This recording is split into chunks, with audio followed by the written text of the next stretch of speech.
We've been rethinking beginning Greek at Biblical Mastery Academy, completely rewriting the book on how Greek should be taught. Now, our goals are to have you reading the original language in the New Testament as quickly and as efficiently as possible. And to do that, we've taken away the stick that most grammars assume you're going to have with a curriculum and semesters and all those kinds of things, and we replaced it with what we hope is a carrot, which is really to say, let's just learn a little bit at a time, and then you can practice that little bit and just see how much you've learned. So that's what beginning Greek in small steps is really all about.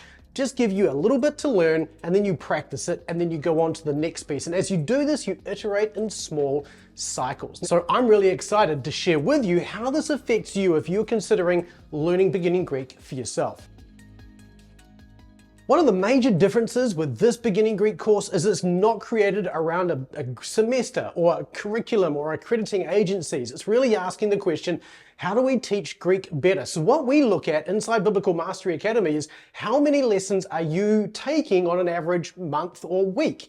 And if the answer to that is too low, then we need to do what we can to increase that number, to make it easier for you to keep taking small, consistent steps toward mastery, because that's what we're all about. Now, in your average seminary environment, the way this works is that you have a curriculum and you have to finish things in that time regardless, and that doesn't leave a lot of room for revision of how things need to be done and reviewing things so much, and all of the things tend to get crammed together, so you end up with huge amounts of things to learn all at once. A really good example of this is Mounce's excellent Basics of Biblical Greek, which is in chapter 6 alone gives you so many new concepts that it takes about 45 minutes just to explain them, never mind for you to learn them, and that is just too much all at once for the average person who's not driven by a seminary curriculum. So we're trying to make this easier. So we break this down into much smaller sections. We've also found that most grammars assume some degree of knowledge of the English language. And even though there are some great books like Mounce's Basics of Biblical Greek again, which teaches you English grammar as you learn basic Greek grammar, most grammars actually don't do that. They assume you kind of know a little bit and then they just throw it at you. But I'm assuming you know nothing of English nor Greek grammar. And we're going to start by explaining those things in very simple terms so that they're easy to follow. Now, if you've already got a pretty good grasp of grammar, this might be a little bit simplistic, but it's actually going to be really helpful. And most people find this to be really quite easy once they understand how it works in English and then compare it to how it works in another language. And that's how I worked when I first learned Greek as well. It was easier to learn English grammar when you're comparing it to something else rather than just on its own. But once you can see how it works in English, it's much easier to understand how it works in Greek as well. And that's my goal, is to make this really easy. So when we first started this beginning Greek course, when I started creating it, I originally thought we were going to have 23, 24 modules, and that would leave us 70-ish lessons. But we've actually been able to trim it down a little bit. So we've got 20 modules and about 60 lessons in total. Now, we may yet flex that just a little bit, but for the most part, that's pretty well locked. And the benefit of having lots of small lessons like this is that you can iterate. You learn one little concept, and then you practice that concept. Then you go on to the next little concept, and you practice that concept. And this builds up over time. It's kind of like a snowball, and you end up kind of having all of these concepts piling together, and you're rehearsing the ones you've already learned while you're learning new ones at the same time. And it works really well. And the feedback we've had so far has been really encouraging. We're on our second iteration. A second course is already partway through this now. We're starting a new one next week, and I would love to have you join us for that. And I'll talk about how you can join us in just a moment. Another thing that's really different about this course is that we teach you aorist verbs before we teach you present tense verbs. And this actually gives us a huge advantage, because there's now things that you're going to see when you learn the first aorist forms that you're going to see repeated in all these other verb forms that you don't tend to see in the same way when you learn present tense first. This is a total game changer, and it's been a real blessing to just sort of see how some of the principles you learn when you learn aorist verbs then just come back consistently. And what we see is that the present tense forms are just really different. Everything is so much more consistent when you start with the aorist verbs than when you start with a present tense verb, which then tends to make everything hard. The aorist first seems to make everything easy, with the exception of the present tense, which is just a weird form. So this makes the entirety of learning Greek much easier, rather than sort of this is how present tense verbs work, and then this is how aorist verbs work, and they don't work the same. It's like you get to see the consistency in the way the language works through all these different forms, and then you see that it's the present tense form, the morphology for that is just very different. We also break out some of those things that become overwhelming for students right at the beginning. Rather than teach you all of the different cases and then all of the different genders in just 2 chapters like Mounts does, and the different feminine and masculine and neuter and plural and singular and all those kinds of things, we just break it down. We start with accusative and nominative and accusative. We teach you basic sentence structure to start with. And we do that only with masculine singular forms. Then later on, once you've learned the genitive and once you've learned the dative, then we introduce you to plurals. Then we introduce you to different genders as well, which means that you're learning the basic concepts, and then those other confusing elements, rather than adding those in at the same time, you add them later, and it all makes a lot more sense. And because these lessons are so much smaller and easier to consume than the average Greek grammar, it means we have a lot of flexibility. So in our cohorts, we normally will cover 1 to 2 lessons per week, but if you're doing this on your own, you can go as fast or as slow as you feel so inclined.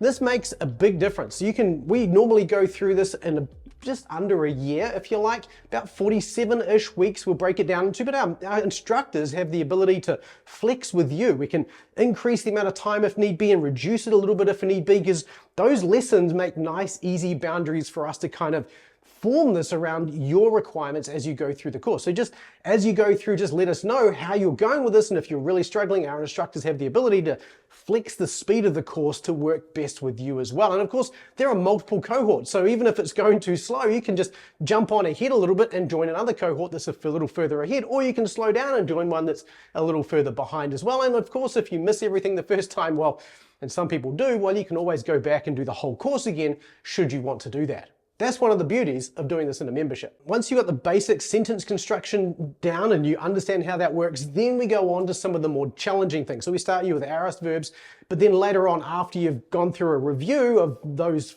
basic sentence structure, and we do a review every 4 modules, that then gives you a foundation to move on. And once you've done that, then you're going to go on and learn the present tense and then second aorist and things like that. So we're not going to throw all the stuff at you all at once. It's just bit by bit. And normally there's 2 to 3 weeks going through each piece of this. Sometimes it's a bit less, maybe it's 3 weeks sometimes, but it's pretty straightforward to be able to go through each lesson by lesson in a cohort with us. If you are interested in looking at what this looks like, and if you're interested in perhaps joining us for our next Beginning Greek cohort, then I want to encourage you to download our curriculum for this Beginning Greek course, which you can do at bma.to/rethinkingbg. bma.to/rethinkingbg. That'll give you a PDF download you can have, which will give you an idea of just how quickly or slowly, depending on your viewpoint, we go through each lesson and each module, and also gives you an overview of how the whole thing works together as well. Now, after you finish the Beginning Greek course with us, of course, that's not the end of it. We have a whole program, and of course, the Beginning Greek in Small Steps course is designed to get you up and running so that you're able to read through texts on your own. And so as soon as you've finished Beginning Greek in Small Steps, we'll have you reading through 1 John, 2 John, and some other books in the Greek New Testament that are relatively easy to use. We've ordered the New Testament from the easiest books to the hardest based on their lexical and their syntactical difficulty, and we're leading you through that whole process and providing you with additional courses like our Reading Greek course following on from Beginning Greek that are going to give you confidence reading the New Testament in the original language. And of course, once you've done that, then we will teach you how to study it in depth like a scholar will study it as well. So this is a great way of developing your knowledge of Scripture, your ability to study it in depth, your ability to read it and have an organic understanding of the language in its original language. We've got lots more coming. This gives us a lot more flexibility in terms of the kinds of things we can offer to you. And so one of the things we've got coming up very soon is the ability to offer a more intense Beginning Greek course that will prepare you for seminary or help you refresh your Greek in a very short amount of time so you can get back into reading the New Testament in the original language if you've lost your languages already, or if you're preparing for a PhD program and you really want to just get back into your Greek. We've got a program coming just for that as well. So I look forward to sharing that with you in the future. But in the meantime, get our curriculum at bma.to/rethinkingbg. I look forward to sharing more with you via email.